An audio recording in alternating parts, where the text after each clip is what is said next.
করেছিলেন মুগ পোলাওয়ের রেসিপিটি শেয়ার করবার জন্য। বেশ কয়েকদিন আগে আমি আপনার সঙ্গে মাটন ইয়াকনি পোলাওয়ের রেসিপিটি শেয়ার করেছিলাম। সেই রেসিপিটি যেমন আপনাদের ভালো লেগেছে, আশা করি মুগ পোলাওয়ের রেসিপিটাও আপনাদের ভালো লাগবে। শুরু করা যাক আজকের ভিডিওটি। মুগ পোলাও বানাবার জন্য নিয়েছি আমি এখানে 4 পিস চিকেন থাইয়ের পিস।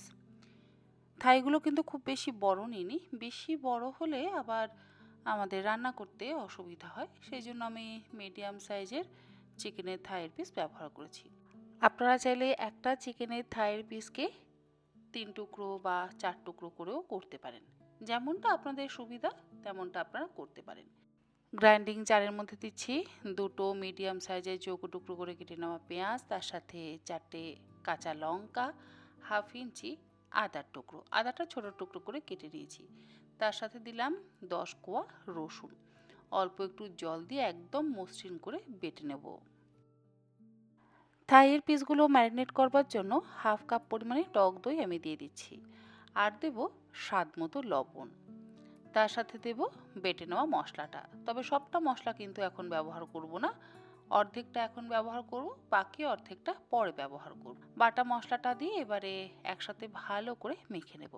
কোনো রকম গোলমরিচের গুঁড়ো বা গরম মশলার গুঁড়োর ব্যবহার করবার প্রয়োজন নেই, তবে আপনাদের যদি মনে হয় আর একটু ঝাল ব্যবহার করবেন তাহলে এর মধ্যে হাফ চা চামচ গোলমরিচের গুঁড়ো আর 1/4 চা চামচ পরিমাণে শাহি গরম মশলার গুঁড়ো ব্যবহার করতেই পারেন। সমস্ত কিছুতে ভালো করে মেখে নিয়ে আমি আধ ঘন্টা রেখে দেবো, মানে 30 মিনিট রেখে দেবো। একটা বাটিতে 2 কাপ পরিমাণে গোবিন্দভোগ চাল নিয়ে খুব ভালো করে ধুয়ে জলটাকে ঝরিয়ে রেখে দেবো। আমি কখনোই কিন্তু চাল ভিজিয়ে রাখি না। চিকেনটা রান্না করবার জন্য কড়াইতে দিয়ে দিলাম 4 টেবিল চামচ পরিমাণে ঘি। ঘি গরম হয়ে গেলে এর মধ্যে বাকি যে পেঁয়াজ আদা রসুন বাটাটা ছিল সেটা দিয়ে মিনিট 3 ভালো করে কষিয়ে নেব। মশলাটার থেকে যতক্ষণ না তেল রিলিজ করবে ততক্ষণ পর্যন্ত কিন্তু আমাদের কষাতে হবে। আর মশলাটা ভালোভাবে কষানো হয়ে যাওয়ার পর এর মধ্যে আমি ম্যারিনেট করে রাখা চিকেনের থাইয়ের পিসগুলো দিয়ে দেব। আর আপনারা চাইলে ওভারনাইটও কিন্তু ম্যারিনেট করে রাখতে পারেন।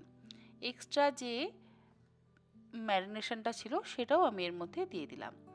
এরপরে ভালো করে মিশিয়ে নিয়ে গ্যাসের ফ্লেমটাকে লোতে রেখে আমি চিকেনটা সেদ্ধ হতে দেব।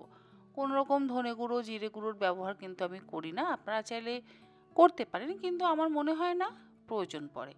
আমি খুব অল্প মশলা দিয়েই কিন্তু মুগ পোলাওটা বানাই, আর তাতেই খেতে অসম্ভব ভালো হয়। মশলাটা দিয়ে ভালো করে কষিয়ে নিয়ে ঢাকা দিয়ে গ্যাসের ফ্লেমটাকে লোতে রেখে আমি 15 মিনিট অপেক্ষা করব চিকেনটা সেদ্ধ হওয়ার জন্য।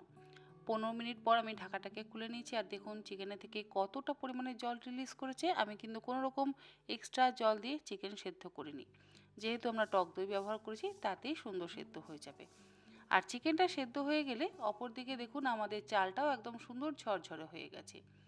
আমি 6টা ডিম সেদ্ধ করে নিয়েছি, আর ডিমগুলোকে একটু ফর্কের সাহায্যে ছিদ্র করে নিচ্ছি। এবারে এই ডিমগুলো দিয়ে দেব গ্রেভির মধ্যে। এই যে ছিদ্রগুলো করে আমি গ্রেভির মধ্যে ডিমগুলো দিলাম, এতে কি হবে, মশলাটা ডিমের মধ্যে কিন্তু সুন্দরভাবে ঢুকে যাবে। আর চিকেনটা দেখুন সুন্দর সেদ্ধ হয়ে গেছে। একদম শেষে আমি দিয়ে দিলাম 1/4 চা চামচ পরিমাণে কেওড়া ওয়াটার। এক্সট্রা যে গ্রেভিটা থাকবে সেটাকে কিন্তু অবশ্যই একটু শুকনো করে আমাদের নামাতে হবে। মুগ পোলাওটা বানাবার জন্য কড়াইতে দিয়ে দিলাম 3 টেবিল চামচ পরিমাণে ঘি। ঘি গরম হয়ে গেলে এর মধ্যে দিলাম একটা তেজপাতা, 2টো দারচিনি স্টিক, 3-4টে লবঙ্গ, অল্প একটু জয়িত্রী, আর তার সাথে 3-4টে ছোট এলাচ। ফোড়নের থেকে সুন্দর গন্ধ বেরোতে শুরু করলে ধুয়ে জল ঝরিয়ে রাখা গোবিন্দভোগ চালটাকে দিয়ে গ্যাসের ফ্লেমটাকে মিডিয়ামে রেখে মিনিট 3-4 সময় ধরে ভালো করে একটু ভেজে নেব। চাল যদি একটু ভালোভাবে ভাজা হয় তাহলে কিন্তু পোলাও ভীষণ ঝরঝরে হয়। আর চাল কখনোই ধুয়ে ভিজিয়ে রাখবেন না, গোবিন্দভোগ চাল কিন্তু ভীষণই নরম, যদি ধুয়ে ভিজিয়ে রাখা হয় তাহলে পোলাওয়ের চাল গায়ে গায়ে লেগে যাওয়ার কিন্তু সম্ভাবনা থাকে। চাল ভালোভাবে ভেজে নেওয়ার পর এর মধ্যে দিয়ে দেব 2 কাপ পরিমাণে জল।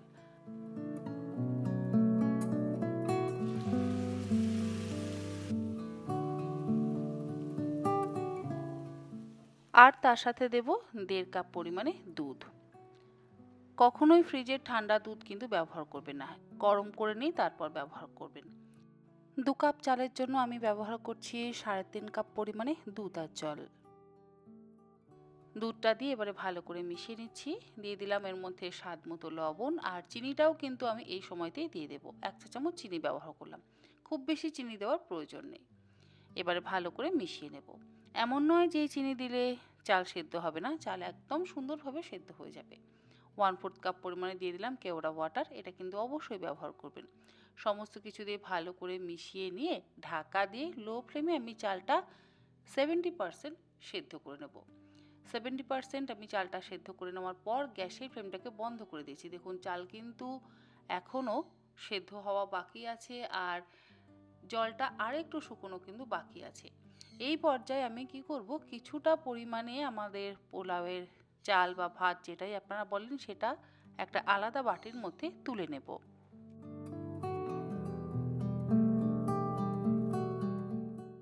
কিছুটা পোর্শন আমি ভাত তুলে নেওয়ার পর এবারে বাকি যে ভাতটা রয়ে গেছে তার মধ্যে আমি দিয়ে দিলাম ওই যে চিকেনের গ্রেভি আর তেলটা ছিল সেটা। মোটামুটি গ্রেভিটা আমি একদম শুকনো শুকনো করে নিয়েছি। এরপরে দিয়ে দেব থাইয়ের পিসগুলো। থাইয়ের পিসগুলো দেওয়ার পর দিয়ে দিলাম আমাদের সেদ্ধ ডিমগুলো। ডিম তো অলরেডি আমরা মশলার মধ্যে দিয়ে একটু ফুটিয়ে নিয়েছিলাম, তাতে ডিমের মধ্যে সুন্দর মশলাটাও ঢুকে গেছে। এরপরে এর মধ্যে দেব অবশ্যই অল্প পরিমাণে একটু বেরেস্তা। বেরেস্তাটা কিন্তু অবশ্যই ব্যবহার করবেন। বেরেস্তা যদি ব্যবহার না করা হয় তাহলে সেই স্বাদ কিন্তু পোলাওতে আসে না। আমি এখানে মোটামুটি 1/4 কাপ পরিমাণে বেরেস্তা ব্যবহার করছি, খুব বেশি ব্যবহার করবার কিন্তু দরকার নেই। এবারে ওপর থেকে বাকি পোলাওয়ের ভাতটা দিয়ে দেব।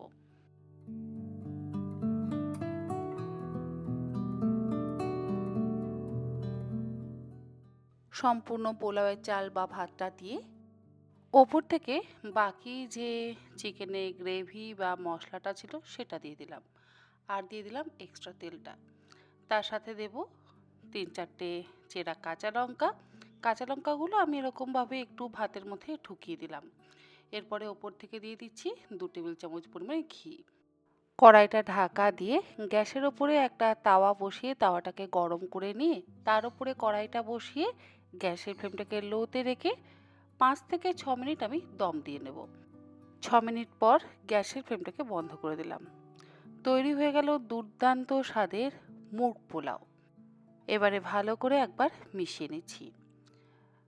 এইভাবে একবার অন্তত মুগ পোলাও আপনারা বাড়িতে বানিয়ে খেয়ে দেখবেন, আশা করি আপনাদের সকলেরই ভীষণ ভালো লাগবে। আর গোবিন্দভোগ চাল যদি না পান তাহলে অবশ্যই বাসমতি চাল দিয়ে বানাতে পারেন, তবে গোবিন্দভোগ চাল দিয়ে বানালে বেশি ভালো লাগে, কারণ গোবিন্দভোগ চালেরও তো একটা সুন্দর গন্ধ আছে। তাই চেষ্টা করবেন গোবিন্দভোগ চাল দিয়ে সুস্বাদু মুগ পোলাওটা বানাবার। দেখুন কতটা ঝরঝরে মুগ পোলাও তৈরি হয়েছে।